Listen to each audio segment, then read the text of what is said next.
अपने किसी आदमी को दे दें व्लादिमीर पुतिन। वो कौन है? जो आज ही पहुंचे हैं मिन्स्क, आज ही पहुंचे। ये आया, ये जरा चेस है, ये मेरी टीम मेंबर है भानु, उसको चेस खेलना बहुत पसंद है। देखिए उसने चेस पे खेल दिया। अब आपको समझना है साहब, ये जो चाले चल रहा है ना, घोड़ा जो ढाई चाल चल रहा है, ये जो उनकी रानी बिल्कुल सपाट से घुस जा रही है यूरोपियंस के खेमे में पुतिन की, ये क्या है? ये क्या है? ये यूक्रेन के पूर्व राष्ट्रपति यांकोविच यहां खेल कर गए हैं पुतिन, यहां खेल गए हैं पुतिन, खेल गए हैं पुतिन। ये यांकोविच को ले आए पीछे से निकाल के। वो कह रहे हैं बेटा यहां से टैंक चलेंगे, यहां से यांकोविच आएगा। पुराना आदमी है उनका, सबको पता है। 17 के आसपास छोड़ के यूक्रेन भागना पड़ा था उन्हें। आधे रूस को पसंद नहीं आया था, आधे नहीं तो करीबन 35-40% यूक्रेनियंस को, माफ कीजिएगा, पसंद नहीं आया।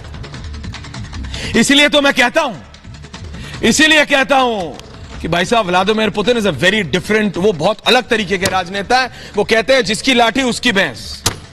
भाई हमारे जिसकी लाठी उसकी भैंस, वो ये कहते हैं। जैसे हमारे पश्चिमी उत्तर प्रदेश हरियाणा में कहते हैं ना, एक कहावत है, पुराने लोग कहते हैं, बोलो भैया जिसकी लाठी उसकी भैंस, जो करना कर ले जा, गाड़ दी लाठी मैंने। Boss Putin is acting like this.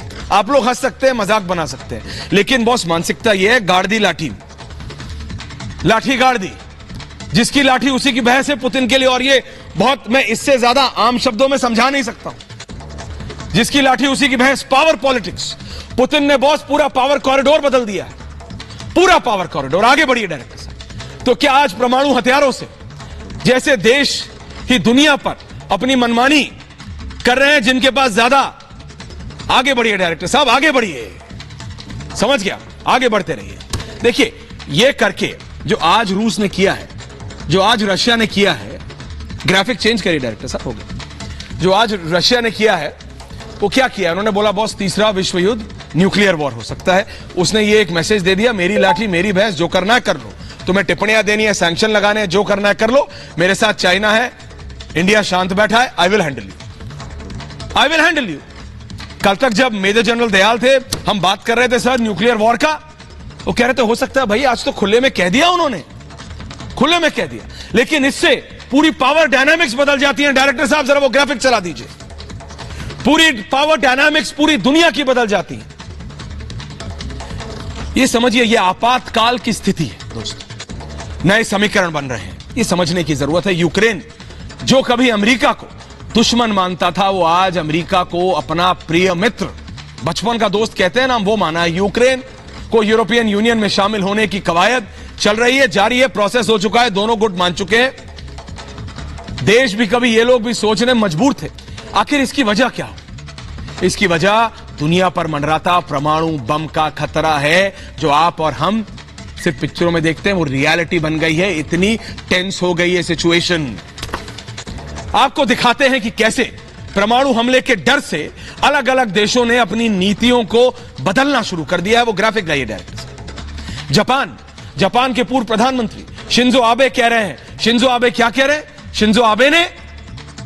Shinzo Abe ने कहा भाई जापान के पास, वो जापान, और मेजर जनरल दयाल भी मेरे साथ आ गए, मैं चाहूंगा मेजर जनरल दयाल भी मेरे साथ इस पे बात करेंगे, विशंबर दयाल साहब, कि भाई वो जापान है सर, उस जापान जो जापान खुद बम की मार झेले हुए है। वहां पे लोग कहते हैं कि बम की लोग बात नहीं करते इन प्रिंसिपल।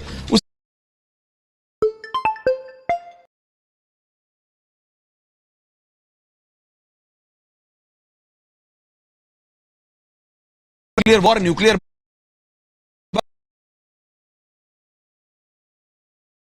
वॉर के बाद आर्मीज नहीं है, ज्यादा एक्सपेंडिचर नहीं है आर्म फोर्सेस के ऊपर।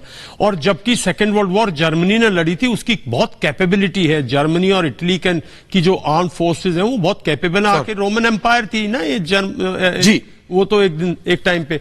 तो मेरा मानना ये है कि इसमें होंगे। और ये जो अब न्यूक्लियर की बात चली है बहुत ज्यादा, ये इसलिए चली है कि बार बार लोग 94 की ट्रीटी की बात कर रहे हैं, जिसमें कि जो यूक्रेन है वो मान गया था कि भाई मैं अपने जो हथियार हैं वो रशिया को दे देता हूं, और मैं जो हूं इसके बाद जो है रशिया इसका वो करेगा, और आज रशिया ही अटैक करे। लेकिन इसको पूरे संदर्भ में समझने की कोशिश कीजिए। देखिए वो एक दौर था, और उस दौर में बिल्कुल सोवियत यूनियन टूट रहा था, और ये वेस्ट का इनिशिएटेड जो था, मैं समझता हूं एक बहुत अच्छा मूव था, क्योंकि किसी को भी नहीं मालूम था यूक्रेनियन फोर्सेस किस तरह की होंगी, कहीं रोग एलिमेंट्स में ना पड़ जाए, कुछ बहुत चिंता थी। रशिया को भी चिंता होगी, रशिया हालांकि उस टाइम खुद कमजोर था, लेकिन उस दौर में ये जब हथियार दिए गए, और इन हथियारों की क्या गारंटी है, मेरी समझ में नहीं आता। क्या हमारे पास था ना, हमारे पास न्यूक्लियर बम था, क्या पाकिस्तान ने कारगिल नहीं किया? और पाकिस्तान के पास न्यूक्लियर था, क्या हमने बालाकोट स्ट्राइक्स वगैरह नहीं की? तो ये कहना कि सिर्फ न्यूक्लियर रहेगा, मैं समझता हूं ये मुल्क भी थोड़ा बहुत इसमें चूक कर रहे हैं। देखिए, जो भी मुल्क अपनी सिक्योरिटी चाहता है उसको अपना ओवरऑल एनवायरनमेंट जो सिक्योर रखना पड़ेगा, अपने जो ओवरऑल डिफेंस एंड सिक्योरिटी के मैटर्स हैं उन पर सीरियस होना पड़ेगा, और जहां संधियां हैं उन संधियों को निभाना पड़ेगा। अब यहां यूक्रेन ने भी तो गलती की। यूक्रेन देखिए पिछले 20 साल से जो रशिया जो प्रोटेक्टर था उसका, उसी के खिलाफ अगर यूक्रेन की धरती से कार्रवाई होगी, जब वो पड़ोसी है, जब वो कह रहा है कि मुझे ही खतरा है अगर नाटो कल यूक्रेन में आके बैठता है, तो पुतिन 15 साल से कह रहा है कि मुझे ही खतरा है। वो कहता है अगर नाटो आता है और कल नाटो भी क्रीमिया को लेता है तो मेरा तो ब्लैक सी में बिल्कुल खत्म हो गया, मेरा तो ब्लैक सी फ्लीट कहां जाएगा? तो उसके अपनी चिंताएं हैं, वो सिक्योरिटी चिंताएं। और मैं ये कहता हूं ये मुल्क सिक्योरिटी चिंताएं लंबी करते हैं, डिफेंस एंड सिक्योरिटी की बातें वो लोग अपने देश के लिए 100-100 साल की नहीं सोचते, 1000-1000 साल की सोचते हैं। होता है, चेंजेस होते हैं। देखिए, अगर आप देखें इनके इतिहास में, जब पीटर द ग्रेट था, जब वो पीटर द ग्रेट जार था, उसने कितना लंबा सोचा, पूरा बाल्टिक, पूरा ब्लैक सी, पूरा मतलब ये एरिया, पूरा यूक्रेन, सब उसने एक साथ मिला के एक इतना स्ट्रॉन्ग अखंड जिसको कहते हैं रशिया बनाया ना। और उसी टाइम पे ये जितनी छोटी छोटी कंट्रीज हैं उसके दबाव में आई। ठीक इसी तरह जब स्टालिन था जी, स्टालिन ने कुछ भी कहिए आप, स्टालिन ने इतना मजबूत रशिया बनाया और सोवियत यूनियन, उसमें कोई दो राय नहीं है सर, मैं आपकी बात समझ रहा हूं, लेकिन मैं सिर्फ मेरे साथ कर्नल नैन भी जुड़ रहे हैं सर। मैं सिर्फ ये कह रहा हूं सर, इससे पहले मैं चाहता हूं कि जरा वो जो दूसरा वाला ग्राफिक है डायरेक्टर साहब, किस किस कंपनी को क्या क्या मिल रहा है जरा वो चलाइए। पता है क्यों? क्योंकि सर पूरी दुनिया बात कर रही है, ये वॉर है ना। जैसे अमेरिका में एक बहुत, आप तो जानते हैं सर, आपने खुद देखा है, अमेरिका में एक बहुत पुरानी सेइंग है भाई, the war should never ends, और the war should never end, और we will never let the war and.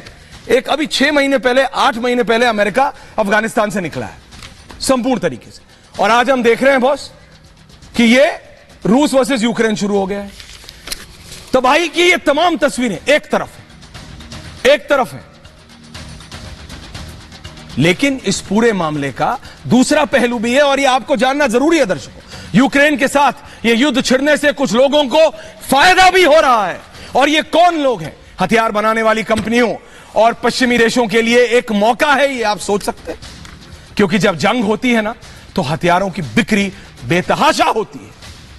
पहले भी इराक